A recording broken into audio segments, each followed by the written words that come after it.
Leon Edwards versus Nate Diaz took place in the feature fight of UFC 263, Adesanya versus Vettori 2, and despite Leon Edwards winning and Nate Diaz losing, somehow Nate Diaz won and Leon Edwards lost. Now hear me out. I know Leon Edwards had a decent performance in those early rounds. It was watching a guy play with his food, basically chopping at the legs of Nate Diaz, landing some good shots on the chin as well, landing some decent elbows on the ground, using his grappling on Nate Diaz, which I didn't expect him to do so early. I thought he might resort to his grappling if he didn't like the pressure of Nate Diaz on the feet, but no, he actually used the grappling against Nate Diaz, landing some good elbows of ground and pound. But Nate Diaz in round 5, that's what we want to talk about.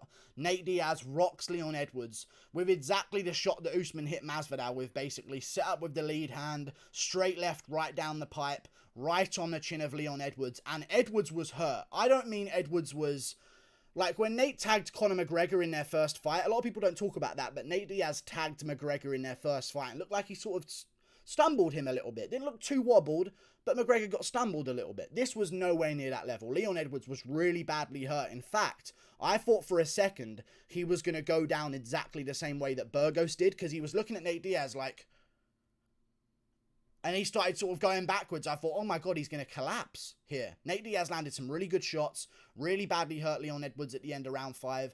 I thought there was some kind of chance it could go to a draw if they gave a 10-8 in round 5, but they didn't give a 10-8 in round 5 because Edwards was winning the start of round 5 while it was on. But Nate Diaz, man, you got to give him credit. Even though he was basically a lamb for slaughter, essentially, everyone had Leon Edwards beating Nate Diaz, I'm pretty sure, other than maybe Chael Sonnen or something like that, so he even cursed it. Either way, Nate Diaz somehow won, despite losing, because he had the 5th round. People will now say if there was endless rounds, Nate Diaz would have won. That's typically the argument when Diaz people lose. It's always that there isn't enough rounds, it seems to be. Like, they never lose, and they're getting destroyed in round 5. Like, there's always like a, but what if there was longer, you know? Like, the same thing with the Masvidal fight. It was stopped at the end of round 3, and everyone was like, but what if there was rounds 4 and 5? Diaz brothers just always have that cardio to keep going in those later rounds. And Diaz surprised me, man. He didn't get destroyed the way I thought he would. The early part of the fight was so weird. Just him walking around with his back to Leon Edwards, and Edwards sort of walking around with his hands down as well. I think Nate Diaz was trying to shock Leon Edwards and catch him by surprise or something like that. But Leon Edwards, let's talk about Leon Edwards. I don't have to fight for the title. You're not going to fight for the title after this fight, dude. I'm sorry. And in my opinion, on top of what I just said, that you're not going to fight for the title, you're lucky you're not fighting for the title, because they'll beat you, dude. They will beat you at the top of that division. And I didn't think this until now, but Leon Edwards did. They will beat you in the top of that welterweight division. And you need to really fix your game. Because as much as I like Nate Diaz, and Diaz did pretty well, come on, Edwards. Let's do a bit better, eh? In those early rounds, I know you were trying to save your energy for round 5 in case you got hurt and swarmed. Happened anyway, didn't it, bitch? Let's do a little bit more impressiveness in those early rounds, Leon Edwards. But he did win the fight. He won the fight. He picked apart Nate Diaz. He won the first 4 rounds pretty comfortably. Round 5 goes to Nate Diaz. But, you know, I just didn't think it was the performance where I'm now like, ooh, does Edwards beat Usman? It was the performance that tells me, oh my God, Usman probably destroys Edwards in a rematch.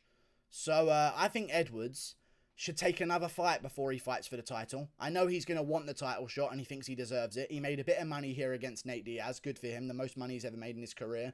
I think he made more money in this fight, maybe, than he's made in his entire fighting career, because Edwards has never made big bucks. So in these last 2 fights with Muhammad and Nate Diaz, I think he's made more than his entire career. Good for him. Take some time. Still evolve, because people forget this, but Leon Edwards is still, I want to say 29 years of age, born in August, so like he's still got time to develop as a fighter.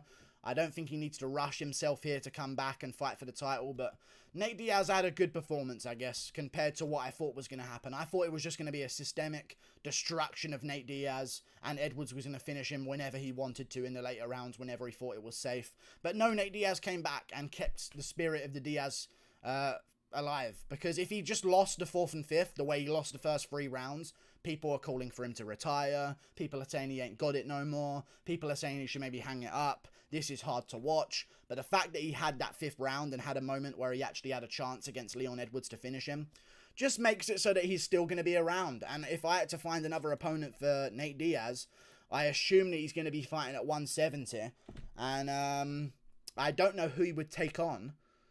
But maybe if they do Lawler versus Nick Diaz, which I know Nick Diaz is going to be fighting soon, and Lawler wants to fight soon as well. If they do Lawler versus Nick Diaz, and let's say Lawler wins, they could sell a Lawler versus Nate Diaz matchup. Easily, they could sell a Lawler versus Nate Diaz matchup as the feature fight of a fight night. They could even do, maybe, just maybe, Diaz versus the loser of something. Like, let's say... Or how am I even going to justify this? I don't know who I can justify putting Nate Diaz against in the welterweight division, but he made it so that he still is going to be seen as a man with a chance when he comes back, rather than a guy who's over the hill, washed. He showed that he still got it a little bit in his olden age, which sounds crazy because I've always seen Nate Diaz as the younger brother, but he's still 36 years of age right now. Good stuff. One thing that annoyed me, though, and I will mention this. Nate Diaz rocks Leon Edwards badly. Points at him. Get the fuck on him, dude. I know there were some Nate Diaz fans with big money on Nate Diaz that were fucking screaming, pulling their hair out over that shit.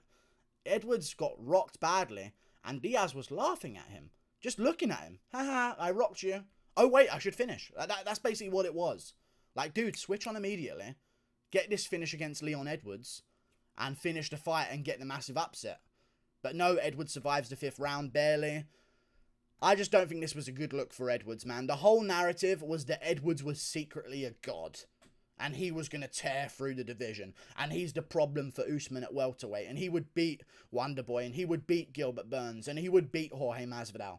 I don't mind Masvidal's chances against him now. I think Covington would beat him. I think Burns could beat him. I think Usman could beat him. I think Luke Kay could beat him. I know Nate Diaz, maybe this is just me trashing Nate Diaz by saying all these other guys can now beat Leon Edwards. But that was not the performance we needed to see from Leon. He needs to go back, work on his game. He didn't seem too strong. He didn't seem to have too much power. The leg kicks were really, really good. You can't be just spamming leg kicks against Usman, or he's going to take you down. So, yeah, man. It was a weird fight. The first part of the fight was the weirdest part of the fight. Just Nate Diaz with his hands. I don't know why he keeps doing that recently, because he never used to do that. He never did that against Michael Johnson. Hands on his legs, hunched over, looking over at Leon Edwards, basically presenting as a noose to Leon Edwards throughout the fight. Like, weird kind of BMF, in all honesty. Just turns around. Hey, here's my ass, by the way, Leon Edwards. Will that distract you enough? What's it? You know, comes back, tries to land some good shots. But, you know, well done to Nate Diaz. And now I guess it builds a narrative because he mentioned Nick Diaz. That Nick Diaz can come back now. And I think we're just going to cycle Diaz brothers until the end of time, or until one of them dies, I guess. I think would be the best thing to do. So let's cycle Nick Diaz back in there, tag in the big brother, put him against Robbie Lawler, who isn't ranked right now at welterweight, but as soon as he signs a fight with Nick Diaz, he will be ranked at welterweight. I honestly think Nate Diaz has a chance at beating Jeff Neal. Am I wrong? I reckon he kind of does. I don't mind him having a chance of winning that fight, but I think what they're going to do, Nick Diaz, Robbie Lawler, if Nick Diaz wins, well done, wahoo. Carlos Condit wins his next fight, they'll do a Diaz versus Condit or something like that. If Nick Diaz loses to Lawler when he comes back, Lawler versus Nate Diaz, little brother gets the revenge. It can just build its own hype. You don't have to see Nate Diaz fighting for belts. You just don't need Nate Diaz fighting for belts. One thing he maybe did secure, though, is if McGregor loses to Poirier and he still wants another fight, maybe there's a chance they make that one now, just because of the way he looked in the 5th round against Leon Edwards. There's enough promo, there's enough highlights for him to advertise another fight, to act like he did quite well, because he did do quite well against Leon Edwards, in all honesty. He actually outlanded Leon Edwards in round 4, which was very surprising. Let me have a look again. Adesanya versus Vettori 2. Leon Edwards versus Nate Diaz. Yeah, round 4, 19 to 18 Diaz. Even though I thought Edwards landed the bigger shots, because Edwards was landing some good elbows. I feel like Edwards held back a bit, though, in those early rounds. He was worried about the gas tank. He thought maybe Nate Diaz was going to swarm him in the later rounds. He should have really put in more damage in those earlier rounds, because he had him cut open. He landed good leg kicks. It just wasn't what we expected from Leon Edwards, and it was over what we expected from Nate Diaz. Good stuff, though. I guess. Really good stuff. Everything worked out, kind of, because you get Edwards a win. You don't get Nate Diaz as a washed-up guy that no one thinks can win any fight ever again. So, yeah. We'll have Adesanya versus Diaz at another press conference. No, sorry, not Adesanya Diaz. Jesus Christ. We'll have Diaz back on maybe Adesanya versus Whittaker's card as the co-main event of the feature or the feature fight.